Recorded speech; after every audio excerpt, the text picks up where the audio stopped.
Hello everyone, this is Vikas. Welcome to another session on MEO Class 4 series. Assessment checklist. Courses हो गया, 180 hours e learning completed, ई परीक्षा के portal में आपने जाकर न्यू यूजर आईडी में साइन इन कर दिया.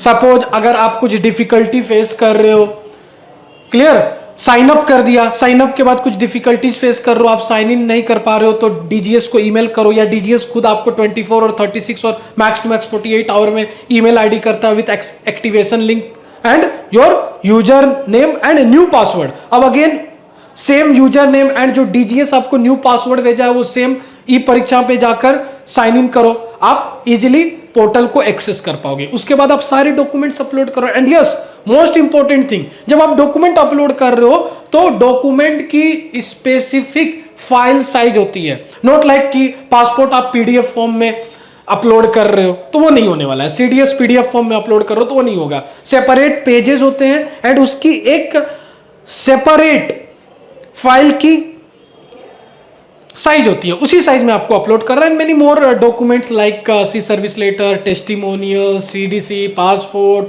10th 12th marksheet, BTech certificate, many more things, right. अब वहां पर आपको पेमेंट करना है. अब पेमेंट करने के बाद अब आपको असेसमेंट के लिए प्रिपरेशन करनी है. So before assessment part A examination फी आपको पे करनी है. क्लियर? तो part A examination and examination fee, clear. तो अगर आपने जीएमई किया है, बीटेक मरीन इंजीनियरिंग किया है, तो सिंपली आपको part A examination fee submit करना है 3050 rupees. Clear? Any doubt?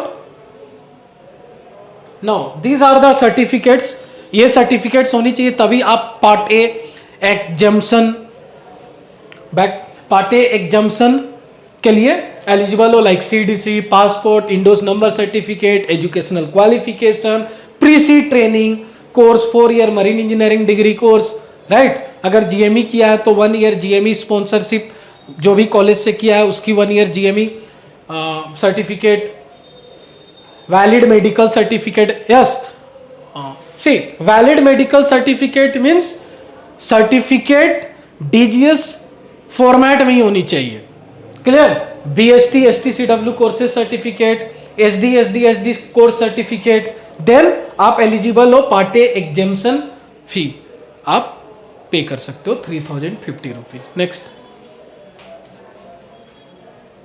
CDC including relevant pages on C service. Clear?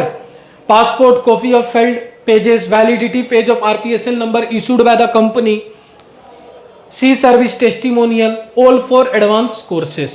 तो ये थिंग्स आपको नीड है. TAR book, valid medical certificate, seafarer profile. So total fee 11,050. तो sea first thing is part A examination fee. और जो मैंने ये सब बोला अभी, after part A examination fee, this certificates like sea valid medical certificate, seafarer profile, TAR book. Clear? अब ये जो है जब आप असेसमेंट के लिए पे कर रहे हो वो पैसा, clear, plus part A examination fee previous. So part B assessment and booking, part A examination fee and second one is part B assessment and booking fee. एक तो आपने एग्जामिनेशन फी दे दिया, second one is part B assessment. अब assessment के लिए ये documents आपके पास होनी चाहिए तभी आप part B assessment and booking कर सकते हो. तो उसकी जो फी होगी और total fee part A part B की जो फी होने वाली है, टोटल फी होने वाली है 11,050 रुपीज. क्लियर? नेक्स्ट, नाउ इस पे मैं बात करता हूं, ओरिजिनल डॉक्यूमेंट्स पे मैं आऊंगा. नेक्स्ट, यस, अब असेसमेंट चेकलिस्ट. अब क्या क्या इंपॉर्टेंट चेकलिस्ट है वो सारे थिंग्स आपको पता होनी चाहिए. सबसे पहले जो भी चेकलिस्ट है आप एक प्रॉपर, ठीक है, proper number wise, sequence wise आपको अरेंज करनी है. अब checklist such as CDC, passport, INDoS number certificate, educational qualification, pre sea और 4 year marine engineering degree, again course approval of the institute for pre-C or 4-year marine engineering certificate, valid medical certificate, or we can say valid medical fitness certificate in ILO form, DGS approved doctor. तो अब यहां पर मैं एक छोटी सी story बताता हूं. मैं डॉक्यूमेंटेशन में बहुत अच्छा नहीं हूं.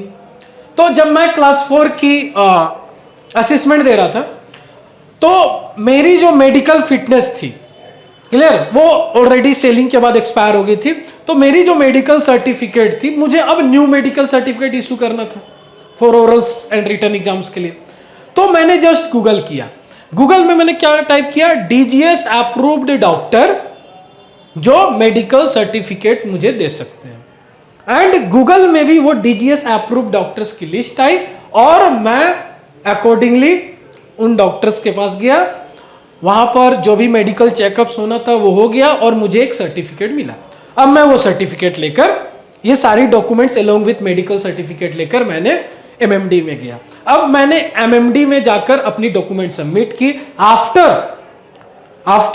28th, और वी कैन से आफ्टर 20 और 15 डेज, और विद इन 15 डेज ओनली, मुझे एक ईमेल आता है डीजी शिपिंग रिगार्डिंग कि आपकी मेडिकल सर्टिफिकेट जो है एज नोट पर डीजीएस फॉर्मेट. तो मुझे 1 मोर मंथ मेरी वेस्ट हो गई. तो इस तरह के थिंग्स नहीं करना है. सो मेरे साथ तो ये हुआ. अब आपको जो भी मेडिकल सर्टिफिकेट ले रहे हो, तो बी इंश्योर कि वो डीजीएस फॉर्मेट में है या नहीं है. क्लियर. तो ये प्रॉब्लम्स आएंगी तो डिले होगा. STCW course, basics STCW plus advance course, certificates of proficiency in security training for seafarers with designated security duties, ये सर्टिफिकेट होनी चाहिए.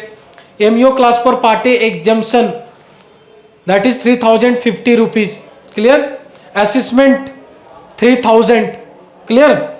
प्लस एग्जाम रुपीज जो 11,000 जो वहां पर मैंने मनी बताया था ना, वो पार्ट ए पार्ट बी. अब पार्ट बी में भी आपकी क्या आ गई, असेसमेंट प्लस एग्जाम फी. Clear. Yes, assessment plus exam फी ₹1000.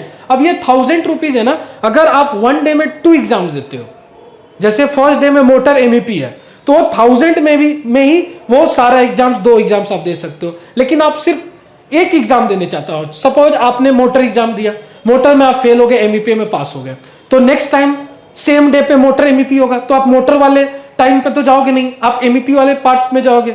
या अगर आपने MEP पास हो, मोटर में फेल है, तो मोटर वाले टाइम में जाओगे, MEP वाले टाइम में नहीं जाओगे.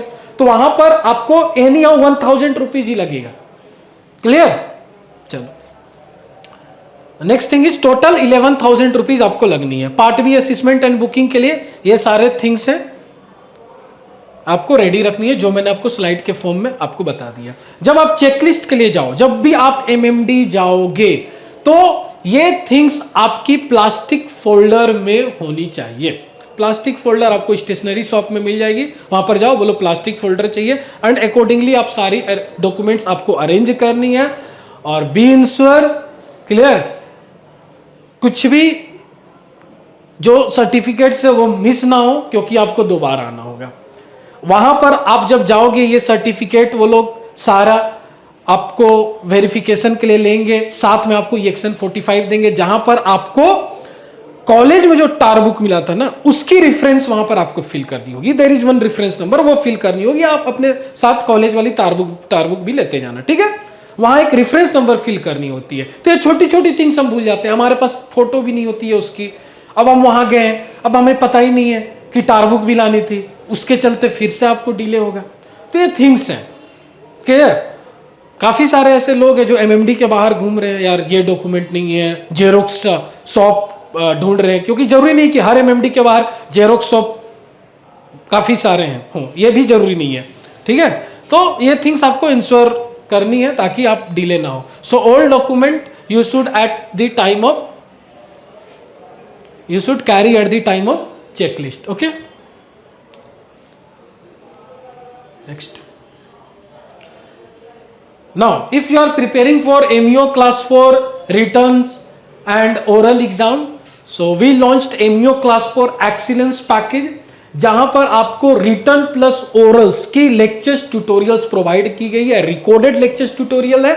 End of course regular basis पे हम इस कोर्स को अपडेट करते रहेंगे, जैसे जैसे रिटर्न एग्जाम्स में कुछ न्यू क्वेश्चंस ऐड होंगे, सपोज नेवल आर्किटेक्चर्स के कुछ न्यू क्वेश्चंस ऐड हुए, तो वो न्यू क्वेश्चंस की हम लोग पूरी solution question with along with solution in video tutorial form आपको प्रोवाइड करते जाएंगे। तो अभी तक जो भी प्रीवियस ईयर क्वेश्चंस में क्वेश्चंस पूछी गई है टिल डेट, टिल मार्च, ठीक है, वो सारे थिंग्स हम लोगों ने आपको अपडेट किया है। तो get enrolment in it. Function 4B, function 6, function 5, function 3 अलग से हम लोगों ने कवर किया along with return exams. So stay tuned for the more lectures. Thank you.